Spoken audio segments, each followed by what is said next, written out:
Good morning, dear Trinity family. Excited for the opportunity that has been given now for us to corporately assemble, and thankful for each one who took the time to write letters in to our governor and make phone calls. And so we are excited to begin as we were able to start this Sunday with 25% capacity, and we'll be that for we're not sure exactly how long, but we anticipate for probably a month. But we're making plans to start our dual campus services on June 7th.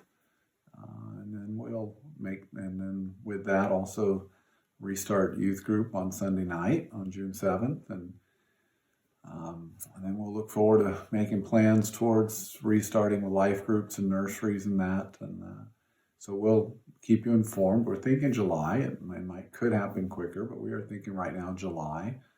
For getting life groups and nursery and children's church and things like that established and back into place.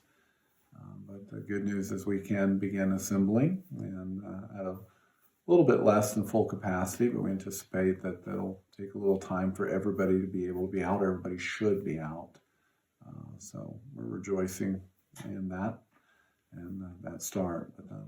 And then I'm very thankful for all the work being done on property by our work teams and work day and all the mowing. And as you've now seen, we've got some work going on the front property and trying to change up what we're doing in terms of area mowing. And we're going to be doing some planting there. We think it's going to be beautiful, just a beautiful addition. And just the gorgeous property the Lord's given us. We're trying to take good care of it. And excited to be really close to accomplishing this next mower. And we've had the demo out for the last couple of days, and they were able to drop it off, and it mowed that whole area that we had unmowed for the last couple of years, and mowed our soccer field. I think it's been put good 6-7 hours of use, and just phenomenal machine, just a great tool for our property. And so I think at this point it's fully vetted, and in terms of both the research done and price point and its performance, and then actually getting some experience on it with various guys using it to mow. And I think it'll be a tremendous asset and for many years to come. So thankful for getting close, I think, and looking forward to getting that one pushed forward and to just seeing us accomplish that goal. And we did have So it's neat to see God directing, and I hope you're excited about it, and I hope you'll pray with me as we work to see this all accomplished. And so today I would like to turn your attention back to Psalm 119, just for this encouragement time. We're looking at section 145 to 152. And so I started that section and just kind of looked at the whole calling on the name of the Lord. And so we're going to kind of pick up now in verse 145 through 142 and kind of walk our way down through 152, I should say. So start 145, and we're going to look at this section today as just part 2, if you will, of that section in terms of encouragement. So if you will, beginning in verse 145, the psalmist says, I cry out with my whole heart, hear me, O Lord. I will keep your statutes. Verse 146, I cry out to you, save me, and I will keep your testimonies. So he begins with that crying out to the Lord, as we've talked about. But he uses a couple different verbs here just to express desire. And he is offering, I'll cry out with my whole heart, hear me, I will keep your statutes. Cry out to you, save me, I will keep your testimonies. And so he uses two different verbs there to communicate his desire. He is praying for God to deliver him so that he'd be able to keep or observe God's testimonies. And he really is communicating by the verbal tenses that he uses that this is just like hey, God, do this for me and I'll do this. It's really, God, my desire is for you to continue to deliver me. And as you continue to hear and deliver me, then I want to continually keep. I want to keep on keeping your statutes, your testimonies. And that's the idea. It's a passionate plea. It's a volitional desire. And it represents that ongoing desire of heart. And part of the, great lesson in prayer here that God has really taught me over the years and continues to teach me is that when I begin to pray and what I'm praying about, why do I want God to do this? It's a question I need to ask myself. Lord, why am I just looking for comfort? Am I looking for something better than what I have right now? Or is it tied or connected to my honest desire to do what pleases you? And that's really what David's teaching us here, that we cry out to the Lord in the midst of our distresses and we look for answers, and times we're just looking for relief.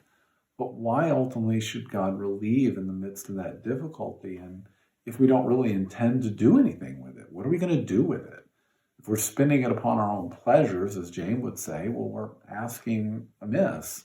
But rather, when we're asking in connection to doing that which is the will of God, that which is accomplishing God's purposes, now we're thinking right about prayer. We're thinking about the right kind of desires that drive us into prayer. And so we cry out with urgency, Lord, do this so that I can keep on observing your testimonies, doing what pleases you. And so it's a tremendous lesson, and it really does cause us to ask, what is it that causes us to stumble in that desire, not to have an honest desire, a fervent desire to actually do what pleases God, to do it without fail, without interruption, without distraction. We're easily distracted, but may we be fixed in our hearts and our desire to do that which pleases God. In verse 147, he says, I rise before the dawn of the morning and I cry out for help. I hope in your word. And so he's communicating that as he rises, he comes into God's presence. And so he makes it an intentional thing. And it speaks of the intentionality of prayer and planning to pray. He gets up before it's light, before his work day begins. And he recognizes each day, Lord, I need help. And what a wonderful promise we have in the New Testament, that we're invited to come to a throne filled with grace, to receive our help in time of need. And so there's not a day we get up that we're not needy. It's not a day we get up we don't need wisdom. But praise the Lord, we're invited to come to a throne filled with grace. We're invited to come to our God who has all wisdom and who promises to give. And so we should get up with that earnest recognition, Lord, I need you today. I need your help. I can't honestly live for you without your grace. I can't make good decisions without wisdom that comes from your Spirit working in my heart by your word. And so, Lord, help me. Help me today to do what's right. Help me today. And he roots that with this statement of hope, as you see there that his hope is in God's word. Several of the other modern translations would give you that's God's reference even to promises, and I think that's a good way to translate it there. God, my hope is in your promise that you do what only you can do. You can resolve whatever difficulty I'm in, but Lord, you have promised to be with me. You've promised to preserve me. You've promised to help me. You've promised to give wisdom.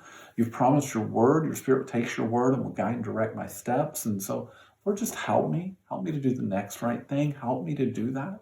Lord, I believe your promises, and so I have hope that as I come in prayer that I'm not just saying words. I'm coming into the presence of you, my almighty God, who's promised to hear and to act. And so, Lord, I come based on your promises. And Lord, I come with an honest desire to do what pleases you, not just to get relief from my difficulty or have further comfort. J. Adams would say this: we must not complain about God not keeping his promises when we fail to observe the biblical means by which these promises come about. The biblical means being, God said he will hear and answer from heaven our prayer.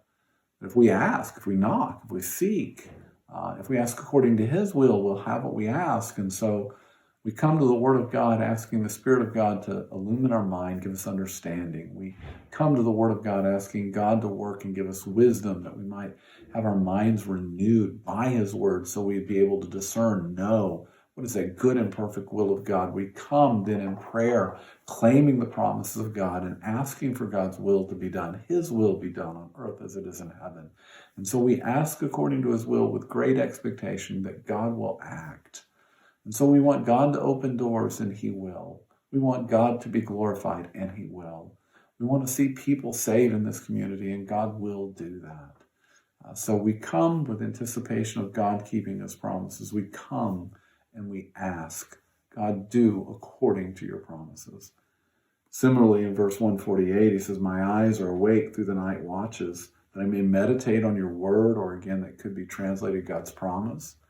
So he wants to fill his heart, meditate upon, muse upon, consider over and over the promise of God. And so what does he do? Well, the night watches in Israel, there were actually 3. There's one that took place as soon as nightfall came, and it went to 10 a.m. So somewhere around 6 to 10, so about 4 hours. Then from 10 to 2, and then again from 2 to 6. And so during that period of time, 3 night watches, three 4-hour periods. So that's when the night watchman would be up. They would rotate that responsibility. And what David is saying here is that he anticipates this time of a night watch when people are quiet, when there's some alone time, when he could take part as a night watch. And in that night watch, in that sense, not so much he's out watching the gate or doing that, he's not taking the place of a night watchman, but during that time of a night watch, there would be time for him to be alone, it to be quiet, where he could take serious to meditate on God's truth, on God's promises. And so again, we just see in this section a lot of intentionality on the part of David, intentionality to pray, plan to spend time with God, plan to get alone and get quiet, to review what he knew, to meditate on the word. And I've been greatly encouraged by my D group guys to continue. So I've been gone back and reviewed Psalm 119 and really got the verses 1 to 24 of Psalm 119. And now another one of the guys in D group is challenged to get back and remember and rehearse then Romans 8, which we did a few years ago.